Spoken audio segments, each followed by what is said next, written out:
रामकृष्णारी. यावेळी शनिवारीच हनुमान जयंती आली. सोन्याहून पिवळं असं म्हणतात ना, अमृतयोग म्हणता येईल याला. तर काय करायचं, त्या दिवशी एक राईच्या तेलाची छोटी बाटली घ्यायची. राईचं म्हणजे मोहरीचं तेल, एक नारळ आणि ते रुचकिंच्या पानांचा एक हार असतो तो. भगवंताला सेंदूर आवडतो, तो सेंदूर घ्यायचा. असं सर्व घेऊन भगवंताच्या मंदिरात अर्पण करून यायचं.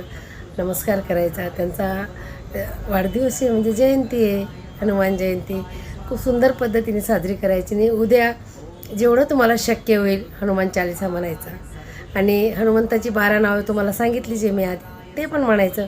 ओम हनुमंताय नमः, ओम अंजनीसुताय नमः, ओम पवनपुत्राय नमः, ओम महाबलाय नमः, ओम रामेष्ट नमः, ओम फाल्गुनसखा नमः, ओम पिंगाक्ष नमः, ओम अमित विक्रमाय नमः, ओम उदतिक्रमणाय नमः, ओम सीताशोक विनाशाय नमः, ओम लक्ष्मण प्राणदाता नमः, ओम दशग्रीव दर्पहा नमः. हे हनुमंताची 12 नावं घ्यायला विसरू नका. यूट्यूबला सर्च केली तरी 12 नावं येऊन जातील. करा. हनुमंताची पूर्ण वर्षाची तुम्ही ऊर्जा मिळवून घ्या. तुमचं मनातलं सांगणंही करा, अवश्य उपाय करा. खूप सुंदर अशा पद्धतीने तुम्हाला अनुभव पण मिळेल. करा आणि अनुभव घ्या. रामकृष्ण.